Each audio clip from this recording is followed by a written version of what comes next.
اللہ اللہ اللہ اللہ اللہ اللہ هادي له وأشهد أن لا إله إلا الله وحده لا شريك له وأشهد أن سيدنا وسندنا نبينا مولانا محمدا عبده ورسوله أما بعد فأعوذ بالله من الشيطان الرجيم بسم الله الرحمن الرحيم قال الله تبارك وتعالى في القرآن المجيد والفرقان الحميد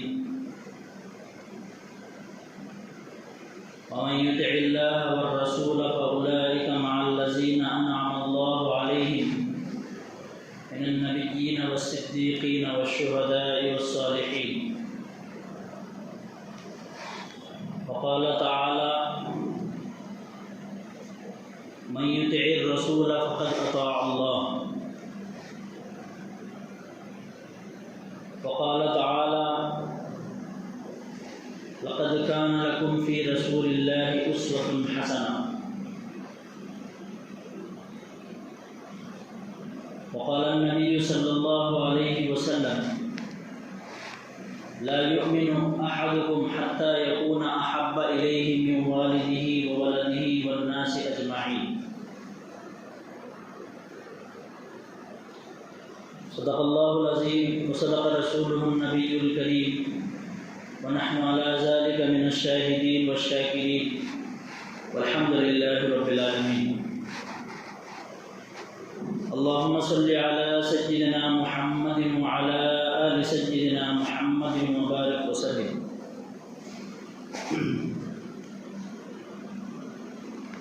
بزرگان محترم، عزیز دوستوں اور بزرگوں،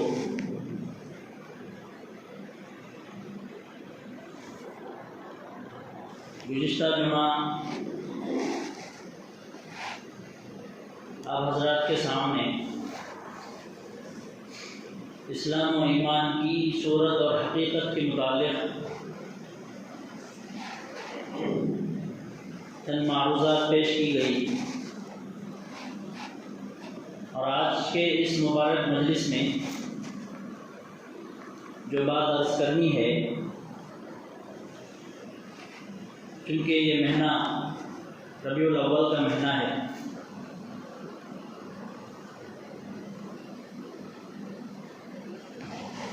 اور اس مہینے کی مناسبت سے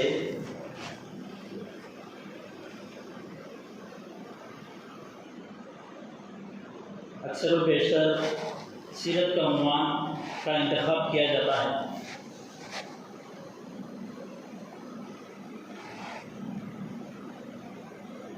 تو نبی علیہ الصلوۃ والسلام سے محبت اور اس کے کیا کیا تقاضے ہیں، اس بارے میں قرآن و حدیث کی روشنی میں چند باتیں آپ کے سامنے عرض کی جائیں گی۔ مجھے امید ہے کہ آپ ان باتوں کو بغور سماعت فرمائیں گے۔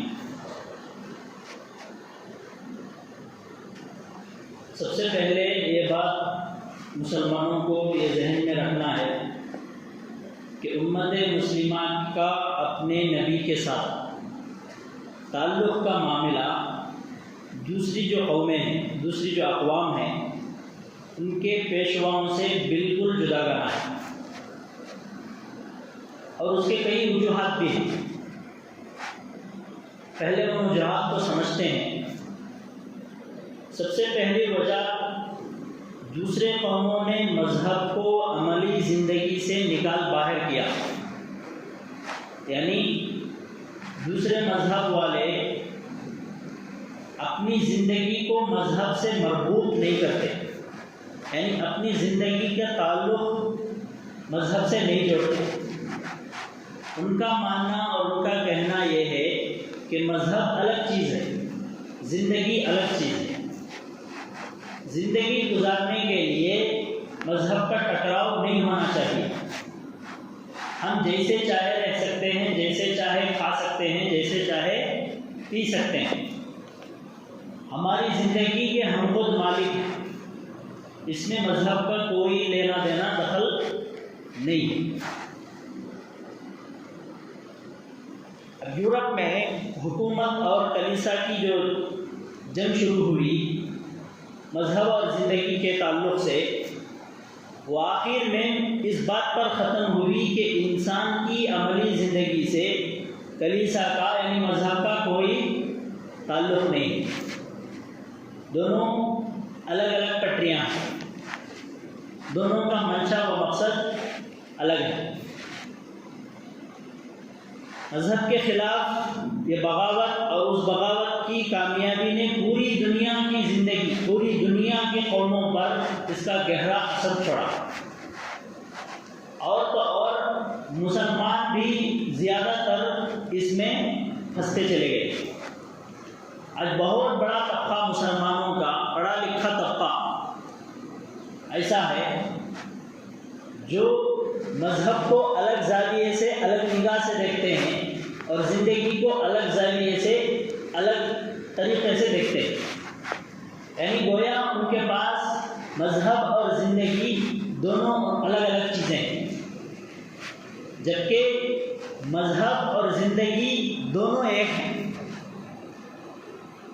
بلکہ یوں کہا جائے کہ انسان دنیا میں آیا ہی ہے دین کے لیے، مذہب کے لیے۔ مذہب کی حفاظت، مذہب کی اطاعت اس کا عین مقصد ہے۔ اسی لیے بار بار مسلمانوں سے یہ کہا جاتا ہے کہ دنیاوی زندگی اصل نہیں ہے، اخروی زندگی اصل ہے۔ دنیاوی زندگی اصل نہیں ہے، اخروی زندگی اصل ہے۔ اخروی زندگی کی کامیابی کے لیے ہم دنیا میں آئے ہیں۔ اب دنیا مزرعۃ الآخرہ، دنیا آخرت کی کھیتی ہے، گویا ہم لوگ یہاں پر آخرت کی کھیتی کرنے کے لیے آئے ہیں، آخرت کو کامیاب بنانے کے لیے آئے ہیں۔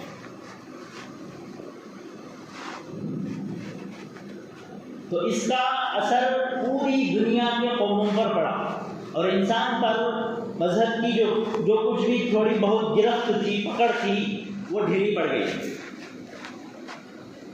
اب صرف دنیا میں مذہب ایک چیز کا نام رہ کر رہ گیا۔ دوسری جو قومیں ہیں وہ بھی، ان کے بھی اکثر و بیشتر لوگ مذہب کو برائے نام مانتے ہیں اور برائے نام عمل کرتے ہیں تاکہ دنیا والے تانا نہ دیں۔ اکثر و بیشتر آپ حضرات کے سامنے یہ مثال میں آپ کو دیتا رہتا ہوں کہ جس طرح غیر مسلم ہفتے میں ایک دن مذہب کے لیے خاص کر لیے، اسی طرح مسلمانوں کا بھی بہت بڑا طبقہ ایسا ہے جو صرف اور صرف مذہب کی طرف جمعے کے دن رجوع ہوتے ہیں۔ جمعہ آیا تو نہانا دھونا، اچھے پاک کپڑے پہننا، صاف ستھرا ہو کر مسجد میں آ کر امام صاحب کے پیچھے 2 رکعت نماز پڑھنا، بس اس کا نام دین ہے۔ اس کے علاوہ مذہب سے کوئی ان کا واسطہ نہیں ہے، نہ ان کے سماجی زندگی میں دین ہے، نہ معاشرتی زندگی میں دین ہے، نہ ان کے خاندان و قبیلے میں دین ہے، نہ ان کے اولاد میں دین ہے۔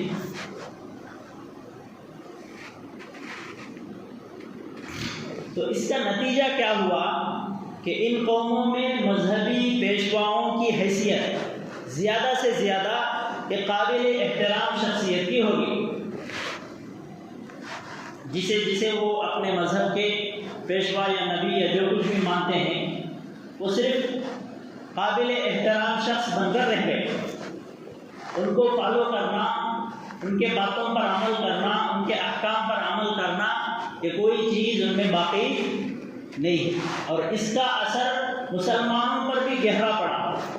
مسلمان بھی صرف نبی کو ربیع الاول ہی میں یاد کرتے ہیں، زور زور سے جشن منانا، میں نبی کا امتی ہوں، بڑے بڑے دیوار رکھ کو کھانا پکا کو کھلانا، بس یہ نبی کی محبت۔ حالانکہ قرآن کا جو کہنا ہے، قرآن کا جو حکم ہے، اس کے الٹا ہے، اس کے مقابلے میں ایک دم اپوزٹ ہے۔ لیکن کیا کریں، مسلمانوں کا یہ ایک جز بن گیا ہے، جس سے انہیں روکا جاتا ہے وہی کام کریں گے، جسے کرنے کا حکم دیا جائے، جسے کرنے کا حکم دیا گیا ہے اسے ہرگز نہیں کریں گے۔ یہ مسلمانوں کا شیوا بن گیا ہے۔ تو وہ لوگ صرف ان کو ایک قابل احترام شخصیت مانتے ہیں، اور وہ لوگ ان کو قابل اتباع نہیں سمجھتے۔ لیکن مسلمانوں کا معاملہ اس کے بالکل مختلف ہے۔ مسلمانوں کے یہاں جو ہے علماء اور عوام کے درمیان اقتدار کی کھینچا تانی اور رسا کشی پیدا نہیں ہوئی آج تک۔ علماء نے اپنے مذہبی مقام کو عوام کے استحصال کے لیے استعمال نہیں کیا، اس لیے امت کا تعلق اپنے پیغمبر سے صرف تعظیم اور احترام کا نہیں ہے۔ نبی بولے تو صرف نام ادب سے لینا، ان کا نام آیا تو کھڑے ہو جانا، ان کا نام وضو سے لینا، یہ سب بھی داخل ہے اسلام میں، لیکن صرف یہی مقصد نہیں ہے، یہی عین مقصد نہیں ہے، بلکہ اطاعت اور اتباع بھی ہے۔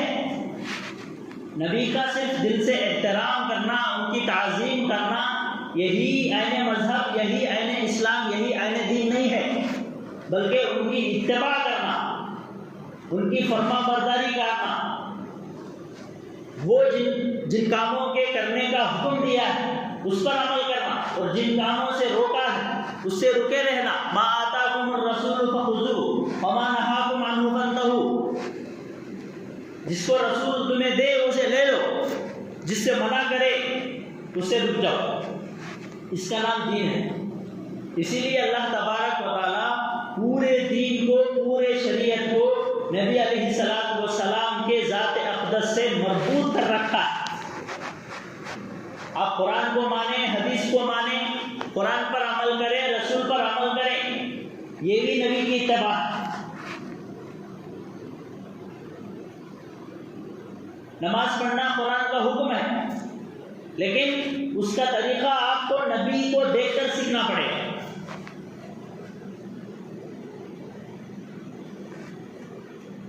تو اس سے معلوم ہوا کہ حقیقی محبت صرف ادب کرنا، احترام کرنا، تعظیم کرنا نہیں ہے، بلکہ ان کی اتباع کرنا محبت ہے۔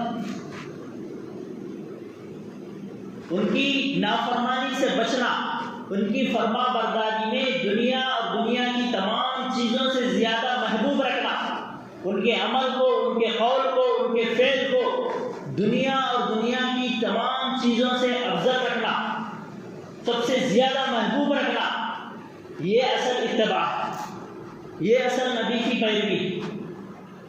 اگر یہ نہیں ہے تو وہ ایمان والا نہیں ہو سکتا۔ اسی کو اللہ کے نبی صلی اللہ علیہ وسلم نے فرمایا، جو شخص ایک آدمی، ایک مسلمان اس وقت تک کامل مومن نہیں ہو سکتا جب تک وہ مجھے اپنے اولاد، اپنے والد اور دنیا کی تمام چیزوں اور دنیا کے تمام شخصیتوں سے بڑھ کر مجھ سے محبت نہ کرے۔ قُلْ إِن كُنتُمْ تُحِبُّونَ اللَّهَ فَاتَّبِعُونِي، اے نبی آپ کہہ دیجئے اگر تم اللہ کی اطاعت کرنا چاہتے ہو، اللہ سے محبت کرنا چاہتے ہو، اللہ کو پانا چاہتے ہو، اللہ کا محبوب بننا چاہتے ہو، تو تمہارے اوپر لازم ہے کہ تم فاتبعونی، میری اتباع کرو۔ تو گویا اللہ کی محبت بھی نبی کی اتباع میں، نبی کی فرما برداری میں مضمر ہے۔ اگر نبی کی محبت، نبی کی اطاعت اس کے پاس نہیں ہے تو وہ اللہ کا محبوب اور اللہ کی محبت بھی نہیں پا سکتا۔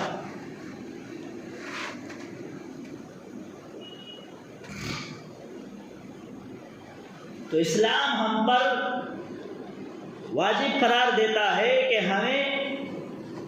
ہم نبی علیہ الصلوۃ والسلام کی اتباع کریں، ان کی اطاعت کریں، ان کی فرما برداری کریں۔ اور قرآن ہمیں بار بار اللہ کے ساتھ ساتھ اللہ کے رسول کے ارشادات اور فرمودات پر عمل کا حکم دیتا ہے۔ اس سے روگردانی اور اس کو جھٹلانا کفر قرار دیتا ہے. آج کتنے مسلمان ایسے ہیں جو سنت کو استہزان یا سنت کو حقیر سمجھ کر چھوڑ دیتے ہیں. سنت کی کوئی پرواہ نہیں.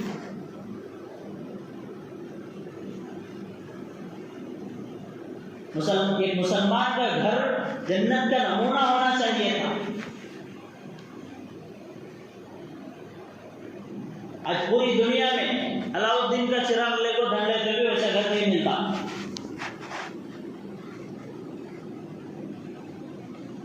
صرف سامنے لکھو رہتا بلڈنگ کو ماشاء اللہ سبحان اللہ ھذا من فضل ربی یہ وہ بول کر.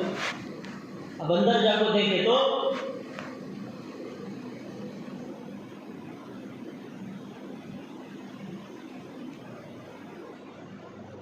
باہر کی جو چیز ہے اس کا عکس بھی آپ کو نظر نہیں آئے گا.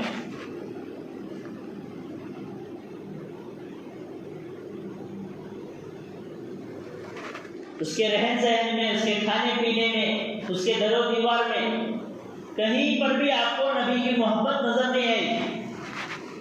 صرف بلڈنگ کے سامنے قرآن کی ایک چھوٹی سی آیت کا ٹکڑا نظر آتا ہوتا. وہ دیکھ کو سمجھ جانا کہ یہ مسلمان کا گھر ہے. اندر جا کو دیکھے تو مسلمان کا مین بھی نہیں ہے وہ گھر میں. اللہ ہماری حفاظت فرمائے.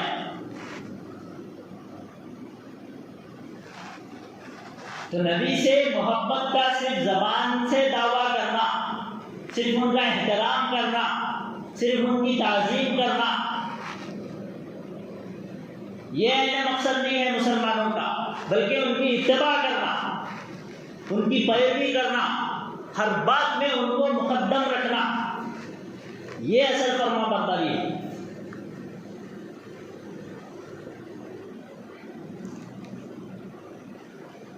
قل اطیعوا اللہ والرسول فإن تولوا فإن اللہ لا يحب الکافرین. اے نبی آپ کہہ دیجئے کہ اللہ اور اس کے رسول کی اطاعت کرو. اگر تم اس سے روگردانی کرو گے فإن اللہ لا يحب الکافرین، تو اللہ تبارک و تعالیٰ جھٹلانے والوں کو پسند نہیں کرتا. اور ایک ارشاد فرمایا وَأَطِيعُوا اللَّهَ وَرَسُولَهُ إِن كُنتُم مُّؤْمِنِينَ. اللہ اور اس کے رسول کی اطاعت کرو اگر تم مومن ہو، یا تم مومن بن کر رہنا چاہتے ہو تو تمہیں اللہ اور اس کے رسول کی اطاعت کرنا پڑے گا. اور ایک جگہ ارشاد فرمایا مَن يُطِعِ الرَّسُولَ فَقَدْ أَطَاعَ اللَّهَ. جو رسول کی اطاعت کیا، جس نے رسول کی اطاعت کیا اس نے اللہ کی اطاعت کیا. جس نے رسول سے محبت کی اس میں گویا خود بخود اللہ کی محبت پائی جائے گی. وَمَا آتَاكُمُ الرَّسُولُ فَخُذُوهُ وَمَا نَهَاكُمْ عَنْهُ فَانْتَهُوا. جس چیز کو رسول تمہیں دے، تمہارے لیے اختیار کرے، فَخُذُوهُ تم اسے لے لو، وَمَا نَهَاكُمْ عَنْهُ فَانْتَهُوا، اور جس چیز سے رسول منع کرے اس سے رک جاؤ. تو سب سے پہلی چیز نبی سے والہانہ محبت ہے. یہی دین اور اسلام کا تقاضا، سب سے پہلا تقاضا ہے کہ نبی سے محبت پکی سچی ہو. صرف ربیع الاول والی، صرف جمعے کے دن والی، صرف شب برات والی، شب قدر والی محبت نہ ہو.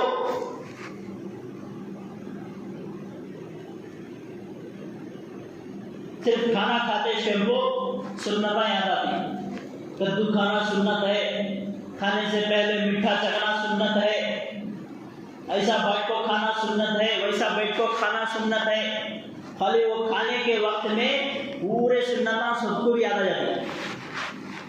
اب جیسے ہی کھانا ختم ہوا، کھا کو اڑ گیا، تو اس کی پوری زندگی سنت سے خالی.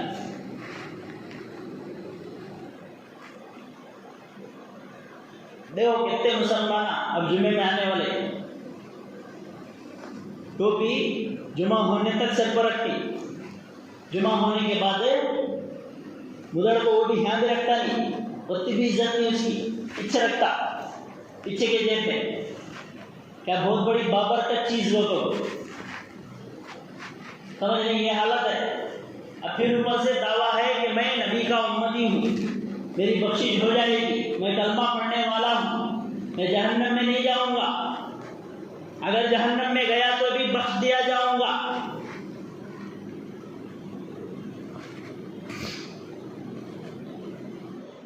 یہ تک احساس نہیں ہے کہ مرنے کے بعد جب دوبارہ زندہ کریں گے تو سب سے پہلے اللہ اور اس کے رسول کو بے منہ دکھانا سو۔ اماں بابا نہیں رہتے وہاں، انہوں کہاں کی رہتی، سب سے پہلے منہ ان کو دکھانا سو ہمیں۔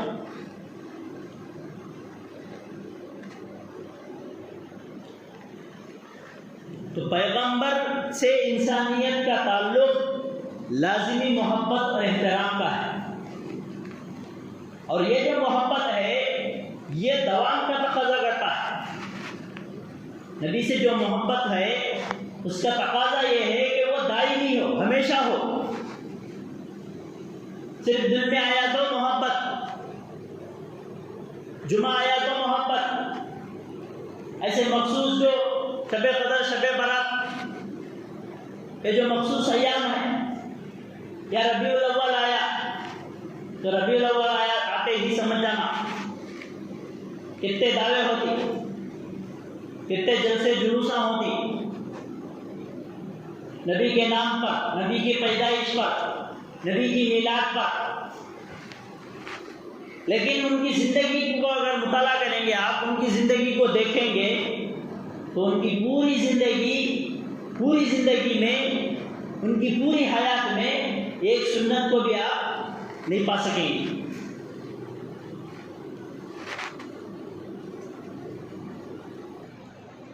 کیونکہ نبی جو ہوتا ہے وہ خدا کا بھیجا ہوا ہوتا ہے، خدا کا فرستادہ ہوتا ہے، اور اس کا مقبول بندہ ہوتا ہے۔ اللہ نے صحابہ کو اس بات کی بھی اجازت نہیں دی کہ یہ گفتگو کے درمیان ان کی آواز کو، اس بات کی بھی اجازت نہیں دی کہ تم گفتگو کے درمیان تمہاری اپنی آواز نبی کی آواز سے بھی بلند کرو۔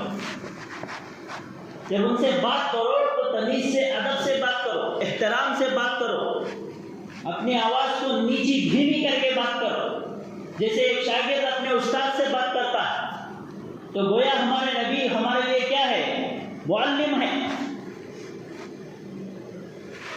اور اسی طرح اور ایک جگہ ارشاد فرمایا، لا ترفعوا اصواتکم فوق صوت النبی، تم اپنی آواز کو نبی کی آواز سے برابر یا بلند نہ کرو۔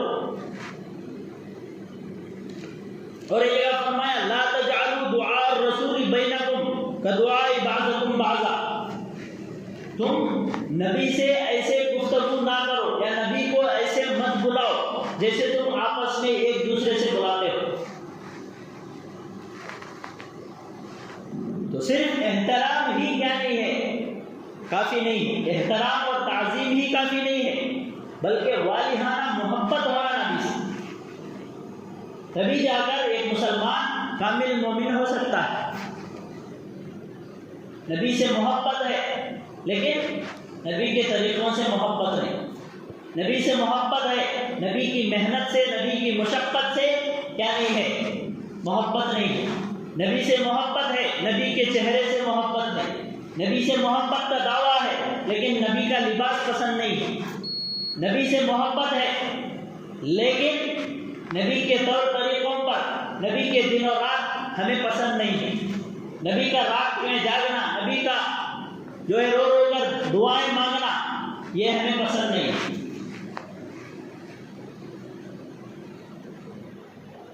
پوری زندگی نبی سے عشق کا، نبی سے محبت کا دعویٰ کرے گا، لیکن اس کی پوری زندگی میں کبھی ایک بار بھی اس کے دل سے وہم و گمان میں بھی، اس کے خواب و خیال میں بھی یہ نہیں گزرتا کہ اتنی قربانی جو اللہ کے نبی صلی اللہ علیہ وسلم نے دیا ہے پوری زندگی، وہ میرے لیے دیا ہے، مجھ جیسے گنہگار کے لیے انہوں نے دعائیں مانگی۔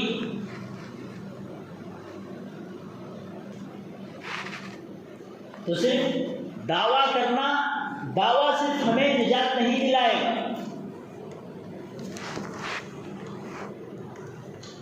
دعویٰ ہماری نجات کے لیے کافی نہیں ہے، دعوے کے ساتھ ساتھ ان کی اتباع بھی ضروری، ان پر عمل بھی ضروری۔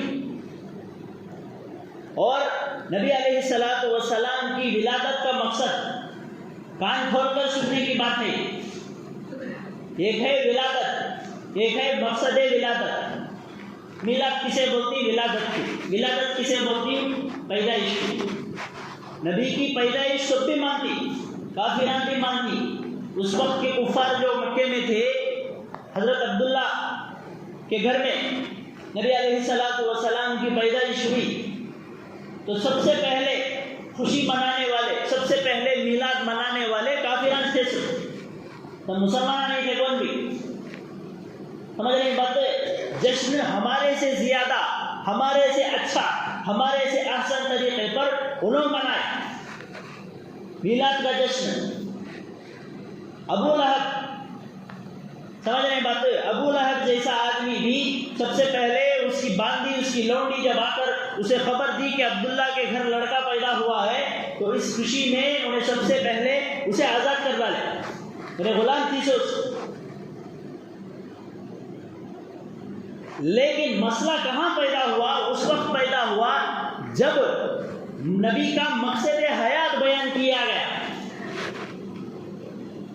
احد کے پہاڑ پر سے،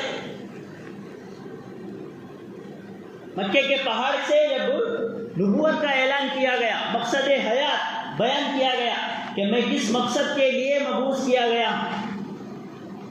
تب لوگ آج سمجھ میں آیا حق کیا ہے، باطل کیا ہے، ابو لہب کون ہے اور صدیق کون ہے، فرما بردار کون ہے اور نافرمان کون ہے، مسلمان کون ہے، کافر کون ہے، صدیق کون ہے اور زندیق کون ہے، جنتی کون ہے، جہنمی کون ہے، کالا کون ہے، گورا کون ہے، تب سمجھ میں آیا۔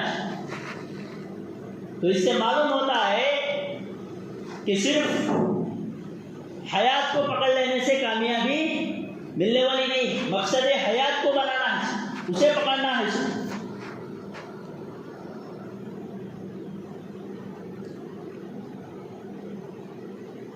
اور تیسری چیز جو ہے اسلام کی تعلیمات کی اساس، اس کی بنیاد رسول اللہ صلی اللہ علیہ وسلم کا اسوہ، آپ کو آئیڈیل بنانا، آپ کی پوری زندگی مسلمانوں کے لیے ایک نمونہ ہے، ایک آئیڈیل ہے، اور شریعت کے تمام احکام کا مدار آپ کی ذات والا صفات ہے۔ ہم خدا کو ایک مانتے ہیں، وحی اور رسالت کے نظام کو بھی مانتے ہیں، آخرت پر ایمان بھی رکھتے ہیں، تو کچھ چیزوں کو فرائض واجبات اور کچھ چیزوں کا حرام و مکروہ تصور بھی کرتے ہیں، اور کتاب اللہ سنت رسول اللہ بھی آپ صلی اللہ علیہ وسلم کی ذات سے متعلق ہے۔ یعنی اگر آپ کو اللہ کی اطاعت کرنا ہے تو نبی کی اطاعت پر آنا ہے۔ اسی لیے اللہ تبارک و تعالیٰ اپنے نام کے ساتھ نبی کے نام کو جوڑا۔ تو جب تک دو جملے جب تک نہیں ملتے اس وقت تک کسی مسلمان کا ایمان مکمل نہیں ہوتا۔ اسی لیے دین حق کے دشمنوں نے ہمیشہ آپ صلی اللہ علیہ وسلم کی ذات کو ہدف بنانے کی کوشش کی۔ یہ شوشل چھوڑتے رہتے نا بیچ میں سوشل میڈیا میں، کبھی حضرت عائشہ کے بارے میں، کبھی نبی کے بارے میں، سمجھ نہیں بات؟ یہ سب جو ہو رہا ہے اس کی اصل وجہ یہی ہے کہ آپ صلی اللہ علیہ وسلم کی ذات اقدس پر پوری دین کی اساس اور بنیاد کھڑی ہے۔ اسے اگر مجروح کیا جائے، اسے اگر مشکوک کیا جائے تو ان کی پوری دین کا ڈھانچہ سانچہ منہدم ہو جائے گا۔ یہ ان کی کوشش ہے، ہزاروں سالوں سے کوشش کر رہے ہوں، تلوار سے لڑکوں دیکھ ڈالے، بم سے لڑکوں دیکھ ڈالے، بندوق سے لڑکوں دیکھ ڈالے، ان کو عقل آ گئی، تجربہ آ گیا کہ مسلمانوں کو ان چیزوں سے، ہتھیار سے ہرایا نہیں جا سکتا۔ ان کے اندر سے سب سے پہلے نبی کی محبت کو، نبی کے طریقوں کی محبت کو نکال لو تو یہ خود بخود مل جائیں گے، یہ خود بخود نام کے مسلمان رہ جائیں گے، اور اس میں انہوں کامیاب بھی ہو گئے۔ دیکھو آج کتنے مسلمان ایسے ہیں، کھانے کی سنت معلوم نہیں، پینے کی سنت نہیں معلوم، ہمارے نبی کب پیدا ہوئے نہیں معلوم، کہاں پیدا ہوئے نہیں معلوم، اور کس مقصد سے پیدا ہوئے نہیں معلوم۔ ہمارے نبی کے والد کا نام بھی اکثر و بیشتر مسلمان ایسے ہیں جن کو معلوم نہیں، کیوں؟ ان کو جان بوجھ کر دور رکھا گیا، ان کو ان چیزوں سے، ان چیزوں کی محبت کو بٹانے کے لیے گھر میں ٹی وی، گانے، پکچراں سے بلاوت یہ بھائی تم نے بیزار ہوا تو، بور ماریا تو تمہارے نبی کی کتاباں نہ کو پڑھو، تمہارے نبی کی سیرت نہ کو پڑھو، یہ دیکھ لے گو بیٹھو،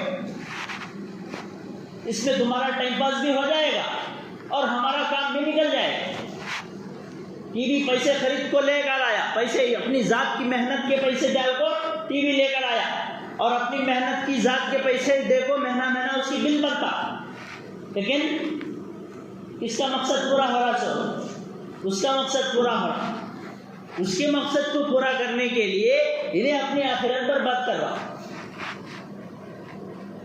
اسے سوچنے کی، سمجھنے کی ضرورت ہے۔ انسان کو صرف کھانے پینے کی ہی عقل نہیں رہنا، بلکہ غیروں سے جو سازش چلتی ہے اس سازش کو سمجھنے کی بھی صلاحیت ہونا، اسے بھی سوچنا سمجھنا، اس پر کیوں اتنا زور دیا جا رہا ہے، پوری دنیا کو بے حیائی میں کیوں ڈھکیلا جا رہا ہے، اس کا مقصد کیا ہے؟ اس کا مقصد یہی ہے کہ مسلمانوں کو، انسانوں کو مذہب سے بیزار کرنا، مذہب نام کی چیز کو ان کے اندر سے، ان کے رگ رگ سے، ان کے ریشے سے نکال کر ختم کرنا، یہ ان کا مقصد ہے۔ تو اس لیے آج کا اہم اور ضروری تقاضا جو ہے وہ یہ ہے کہ رسول اللہ صلی اللہ علیہ وسلم کی اطاعت و اتباع کے لیے، ایمان کی حفاظت کے لیے مطلوبہ محبت و احترام کے ساتھ ساتھ اسے دل و دماغ کو معمور رکھنے کی غرض سے، اور جو اسلام کے جو دشمن ہیں، فتنے کی جو سامانیوں اور جو ہے قلمی شرانگیز قلم سے بھی لکھتے اسلام کے خلاف، مسلمانوں کے خلاف، اسلام کے جو طور طریقے ہیں، اسلام کے جو قوانین ہیں، اسلام کے جو اصول و ضوابط ہیں، ان کے بارے میں بھی غلط افواہ پھیلانے کے لیے لکھنے والے مصنفین جو ہیں وہ بھی غلط سلط لکھتے، وہ سبھی ہمیں معلوم ہونا ہے کہ بولے تو ہمیں سیرت کا مطالعہ کرنا، کون صحیح بول رہا ہے، کون غلط بول رہا ہے، کون کہاں پر غلطی کر رہا ہے۔ جب ہمیں خود سیرت کا مطالعہ نہیں ہے، ہمیں خود سیرت کیا چیز ہے معلوم نہیں ہے، تو ہم اس کی حفاظت کیسے کریں گے؟ اب اس کا مقابلہ کیسے کریں گے؟ جب یہ چیز غلط ہے وہ ہمیں معلوم ہی نہیں ہے تو ہم اس کا مقابلہ کیسے کریں گے؟ تو آدمی لڑ رہے ہیں، لڑنے کا مقصد ان کا کیا کہ ہمیں معلوم ہی نہیں ہے۔ جب معلوم ہی نہیں ہے تو کون ظالم ہے، کون مظلوم ہے، کیا معلوم ہوگا؟ تو اس لیے اس وقت کا سب سے اہم اور ضروری تقاضا یہ ہے کہ ہم سیرت کا گہرائی سے مطالعہ کریں۔ سیرت کے متعلق صرف اردو میں نہیں، عربی میں نہیں، ہر لینگویج میں کتابیں ہیں، ہندی میں ہیں، اردو میں ہیں، کنڑا میں بھی ہیں، ان کا خوب مطالعہ کریں۔